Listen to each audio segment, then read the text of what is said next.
Assalamualaikum warahmatullahi wabarakatuh dan selamat sejahtera.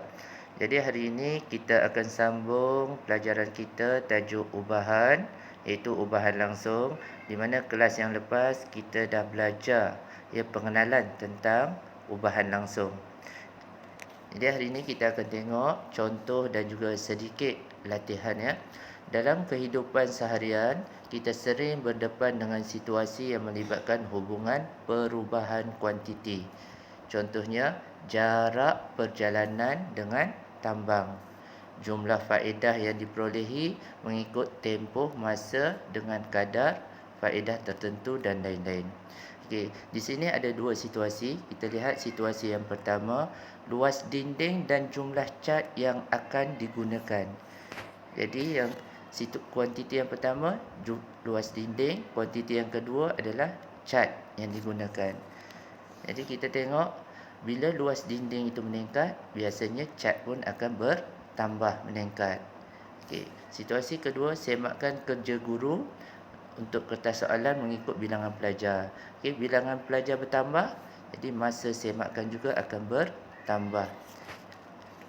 Jadi ubahan langsung iaitu menerangkan perkaitan antara perubahan S dengan Y dalam keadaan apabila Y meningkat, maka X juga akan meningkat. Jika pemboleh ubah Y menurun, maka pemboleh ubah X akan menurun. Itu yang kita panggil berubah secara langsung. Baiklah, kita tengok bagaimana menentukan suatu ubahan langsung. Kita tengok jadual ni, jadual menunjukkan sebuah kereta dalam 12 minit ya, yang dilalui, jarak yang dilalui. 3 minit, 6 minit, 9 minit dan 12 minit. So jarak dia 12, 24, 36, 48. Soalan dia, tentukan sama ada Y berubah secara langsung ataupun tidak. Nak tahu dia berubah secara langsung tak, kita bahagikan 12 bahagi 3 dapat 4. Seterusnya 24 bahagi dengan 6 kita dapat 4 juga. Seterusnya 36 bahagi 9 kita dapat 4. 48 bahagi 12 kita dapat 4. Jadi semua dapat 4, 4, 4, 4. Jadi kita boleh buat kesimpulan, maka Y berubah secara langsung dengan T. Kita tengok contoh yang kedua. Rasa-rasa dia berubah secara langsung tak? Kalau nak tahu dia berubah secara langsung atau tidak, kita bahagikan 50 bahagi 2 dapat 25. 100 bahagi dengan 4 kita dapat 25. 125 bahagi 5 kita dapat 25. 200 bahagi 8 kita dapat 25. Jadi sama je dia punya jumlah dia, maka kita boleh buat rumusan Y berubah secara langsung dengan T. Kita tengok contoh yang ketiga. 45 bahagi 3 dapat 15, sama. 90 bahagi 6 dapat 15, sama. Tapi yang ketiga ni 180 bahagi 9 kita dapat 20, dah tak sama dah. Ini pun tak sama. Jadi yang ini kesimpulannya Y tidak berubah secara langsung dengan T. Sebab dia berbeza, kadar dia tu berbeza. Yang ini tengok nombor ni, seperti kita tak boleh agak dia sama ada dia berubah secara langsung atau tidak. Kita kena buat pengiraan untuk kita ketahui. Dapat 1.5, dapat 1.5 juga, dapat 1.5 juga, kita bahagi, dan nyala sekali 12 bahagi 8 kita dapat 1.5. Maka kadar dia tu sama, kita boleh buat kesimpulan Y berubah secara langsung dengan T. Jelas itu ya. Jadi sekarang kita nak masuk bagaimana nak menulis suatu situasi ubahan ke dalam bentuk persamaan ya. Maksudnya kat sini persamaan matematik dulu ya. Saya bagi satu je, Y berubah secara langsung dengan X. Ini dalam bentuk ayat. Kita nak tukar kepada persamaan. Y berubah secara langsung, bentuk pangkah bersambung tapi dia sengit. Ini kita panggil dia berubah secara langsung X dengan X. Kalau ayat yang kedua ya, Y berubah secara langsung dengan kuasa 2X. Jadi kita buat Y berubah secara langsung dengan kuasa 2X ataupun X kuasa 2. Contoh yang ketiga, Y berubah secara langsung dengan kuasa 3X. Jadi Y berubah secara langsung dengan X kuasa 3. Okey, yang keempat, Y berubah secara langsung dengan punca kuasa 2. Jadi, Y berubah secara langsung dengan punca kuasa 2X. Boleh? Ya? Ini cara nak menulis daripada ayat kepada persamaan matematik. Okey, kita tengok situasi yang seterusnya. Y berubah secara langsung dengan 5 kali X. Macam mana nak tulis? Y berubah secara langsung 5X. 5X ini maksudnya 5 kali X. Y berubah secara langsung dengan X kuasa 2 tambah 8. Jadi kita buat Y berubah secara langsung X kuasa 2 tambah 8. Okey. Okey, tulis hubungan bagi setiap situasi yang berikut dalam bentuk ubahan. Kita tengok ni, Y berubah secara langsung dengan punca kuasa 3X. Jadi kita buat Y berubah secara langsung dengan punca kuasa 3X. Okey. Seterusnya, Y berubah secara langsung dengan 3 kali X tambah 5. Jadi Y berubah secara langsung dengan 3 kurungan X tambah 5. Okey. Seterusnya, Y berubah secara langsung dengan X tolak 2. Kemudian bahagi dengan 3. Y berubah secara langsung dengan X tolak 2 bahagi 3.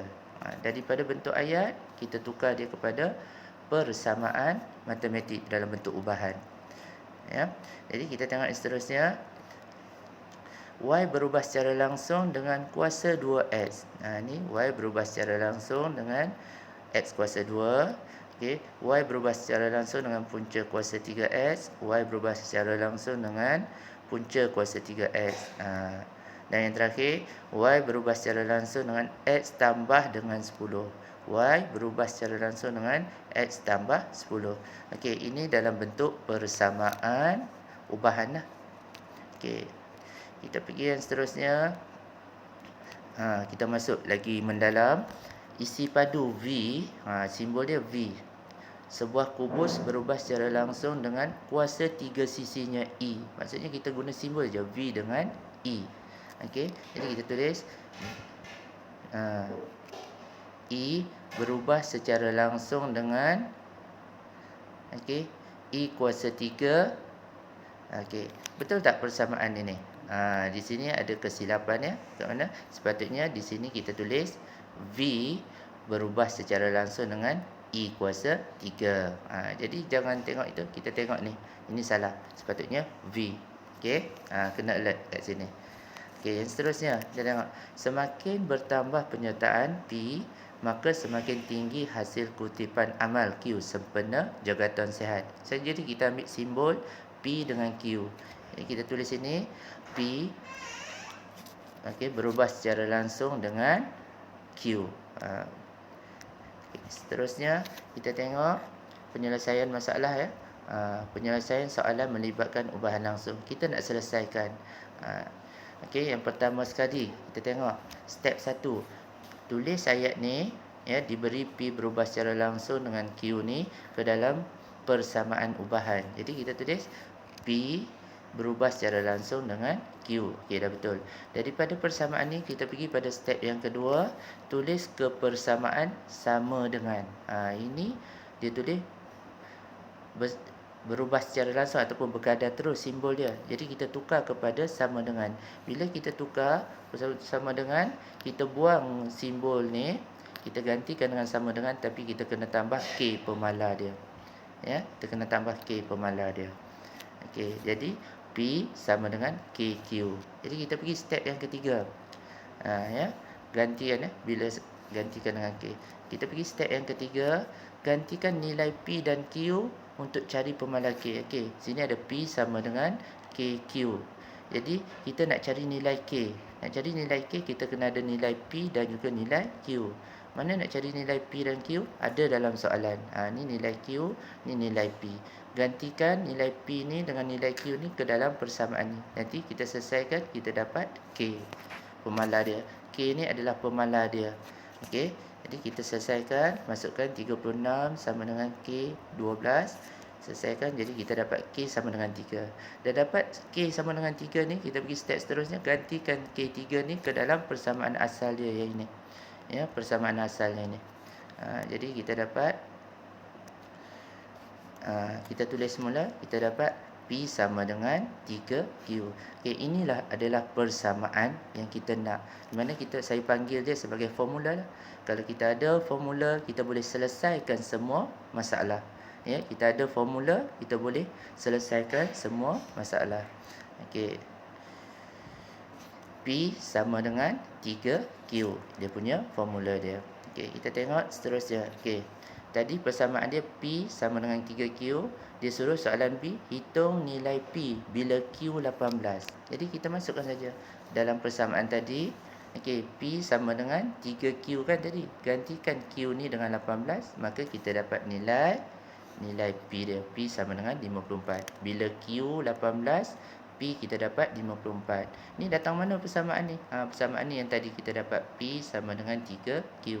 Gantikan nilai ni. Ya. Okey.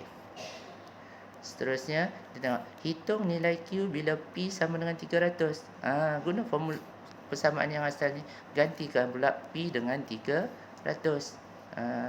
Jadi kita dapat 300 sama dengan 3Q. Kita selesaikan, kita dapat Q sama dengan 100. Itu tadi saya kata tadi, ya. Bila kita ada persamaan, kita boleh selesaikan semua masalah. Dia bagi soalan B, kita boleh jawab. Dia bagi soalan C, kita boleh jawab sebab persamaan kita itu betul. Okay, kita pergi yang seterusnya. Penyelesaian masalah melibatkan, kita tengok soalan yang seterusnya. Diberi R berubah secara langsung dengan S kuasa 2. Jadi mula-mula step pertama, tukarkan dulu kepada persamaan ubahan. Ya, persamaan ubahan dia R berkadar terus ataupun berubah secara langsung dengan S kuasa 2. Daripada persamaan ni, okey, tukar kepada persamaan yang sama dengan, bentuk sama dengan, ya. Step yang kedua, jadi R sama dengan K S kuasa 2. Okay, pergi step ketiga, gantikan R dengan S ni ke dalam persamaan ni. Ni R dengan S ni nilai dia, ganti ke dalam persamaan ni. Jadi kita selesaikan, cari, kita dapat pemalar dia K. So dapat K sama dengan 15. Kita gantikan nilai R dengan S. Selesaikan, dapat 15. Okey, dah dapat K 15, gantikan balik dalam persamaan asal ni. R sama dengan 15 S kuasa 2. Jadi kita dapat R sama dengan 15 S kuasa. Inilah formula yang kita nak ataupun persamaan yang kita nak. Daripada persamaan ini, kita boleh selesaikan semua masalah. Dibagi R, kita boleh cari S. Dibagi S, kita boleh cari R. Okey, kita tengok soalan. Kalau ada soalan, okey, hitung nilai R bila S sama dengan negatif 6. Masukkan ke dalam persamaan tadi, ya. R sama dengan 15, okey, kurungan negatif 6 kuasa 2 ni. S ni negatif 6, ya. Jadi kita selesaikan, kita dapat nilai R 540. Okey, dibagi soalan cari nilai S pula bila R itu. Masukkan dalam persamaan tadi, ya. Masukkan nilai dia. Jadi kita selesaikan, kita dapat S sama dengan punca kuasa 30.25. Biarkan dalam bentuk itu. Okey, kita selesai, dapat S sama dengan 5.5. Alright, kita pergi yang seterusnya.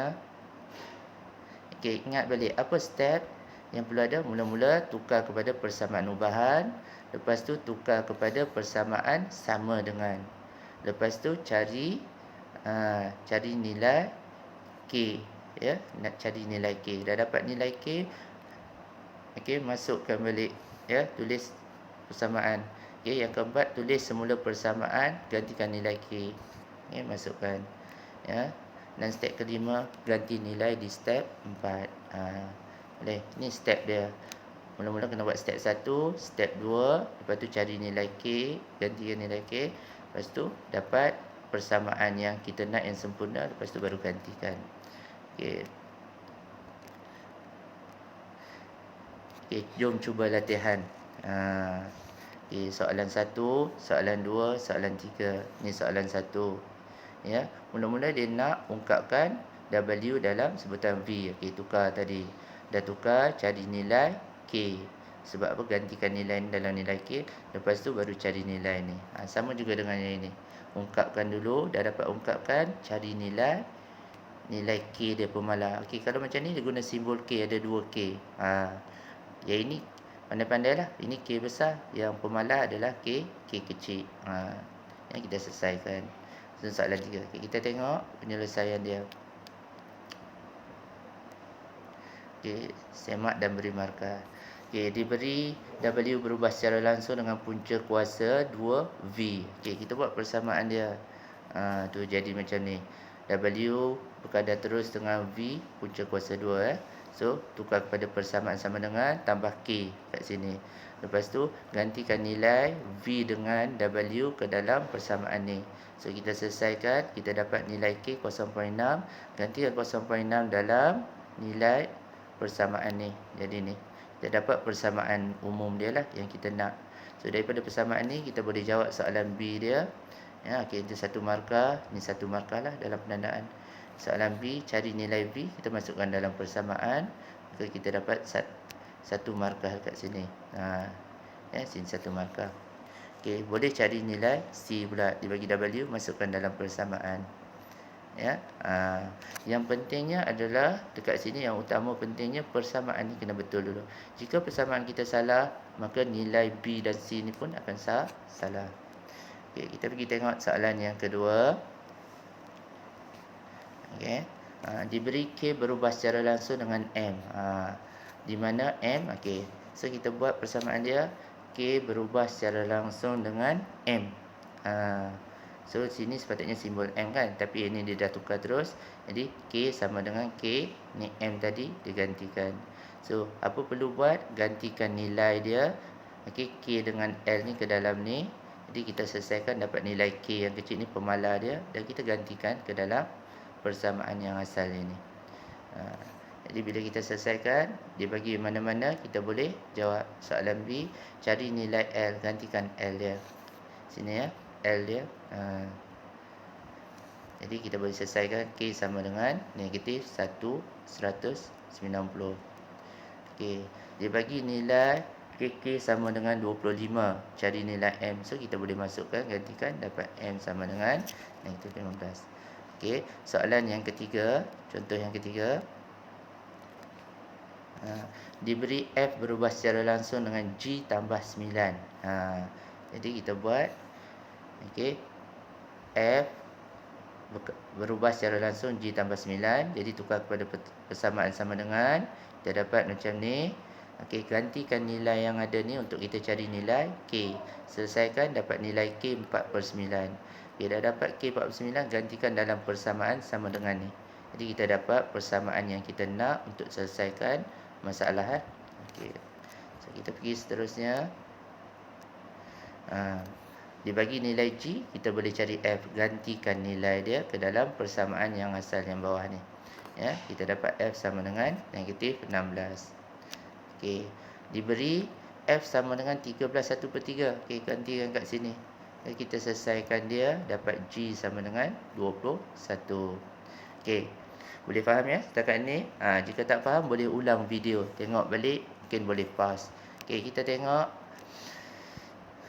soalan berbentuk kebat ya. Apa soalan dia? Ini soalan dia.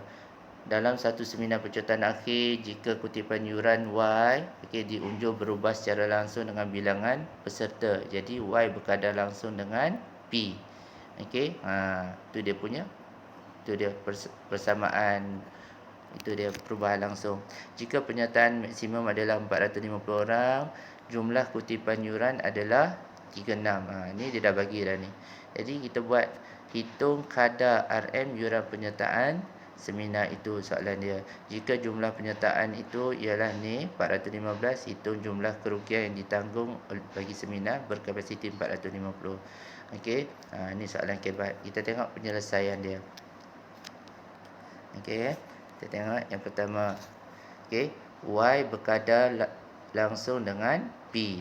Ni yuran berkadar langsung dengan peserta. Jadi kita tukar kepada bentuk persamaan, dapat yang ni Y sama dengan KP. Kita gantikan nilai yang dia bagi tadi tu, Y 36,000, okey, P P dia 450. Jadi kita dapat K dia, pemalar dia 80, gantikan dalam persamaan. So kita ada persamaan ni, kita boleh selesaikan semua masalah. Ya. Okey, dapat satu markah, satu markah. Okey. Ni dia bagi sini, jika jumlah penyertaan sebenar seminat itu adalah 415. Okey, jadi gantikan 415 ini ke dalam P ni, penyertaan kan. 415. Jadi bila kita darab, dapatlah yuran dia 2000. Okey.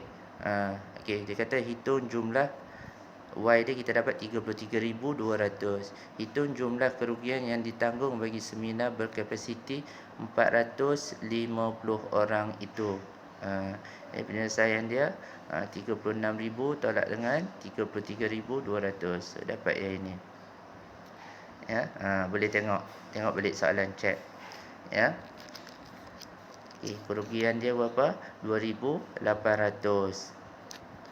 Okey, kita pergi yang seterusnya. Ni bentuk soalan-soalan kebat. Ekoran promosi yang agresif, jumlah penyertaan bagi yang telah melebihi jumlah maksimum, tetapi penganjur masih mengenakan kadar yuran yang sama. Hitung bilangan penyertaan jika penganjur berjaya kutip kurang 200 daripada 45,000. Okey, gantikan aja ke dalam ni 44,800 sama dengan 80 orang. Jadi selesaikan yang ini. Ya. Okey. So, kita pergi yang seterusnya, soalan kebat. Ya. Okey. Ini berkenaan dengan Haji Abdullah mempunyai sebidang tanah berbentuk segi empat tepat. Ya, segi empat tepat. Diberi luas, tanah itu berubah secara langsung dengan hasil darab panjang dan lebarnya X. Ni hasil darab dia dapat X. Okey, dan luas dia bagi nilai luas dan juga hasil darab tadi. Jadi ungkapkan L dalam sebutan S. Okey, kita tengok yang pertama. Okey, okey, ungkapkan L dalam bentuk S. Jadi kita dapat L berkadar langsung secara langsung dengan S. Tukar dia ke dalam bentuk. Okey, sini dia tertinggal satu step. Tukarkan dulu dalam persamaan sama dengan. Jadi L sama dengan KS. Lepas tu baru kita gantikan nilai. Dah dapat nilai, gantikan nilai ni, kita cari nilai K. Dah dapat K, baru masukkan dalam persamaan ni. Ya, itu step dia. Dah dapat persamaan dia ni, ya, kita boleh selesaikan semua masalah. Okey, so kita boleh selesaikan ni. X dia bagi 215, masukkan, kita dapat nilai luas dia. Okey, dia bagi seterusnya nilai X bila L luas dia 48,000. Okey, jadi kita boleh masukkan. Tapi ni dia bagi pula dalam bentuk piawai. Kena tukar jawapan ke dalam bentuk piawai. Ya, tukar kepada bentuk piawai. Nombor piawai. Okey. Okey, latihan pengukuhan. Jadi saya minta kamu buka buku teks, okey, buat latihan kendiri 1.1B, soalan nombor 7, 8 dan 9 dalam buku latihan kamu, ya. Dalam buku latihan muka surat 10, ya. Latihan 1.1B, ya. Jika tidak faham boleh mesej saya lah, ya. Okey. Sekian, terima kasih. Selamat belajar, ya. Boleh ulang video ni. Okay, Assalamualaikum warahmatullahi wabarakatuh.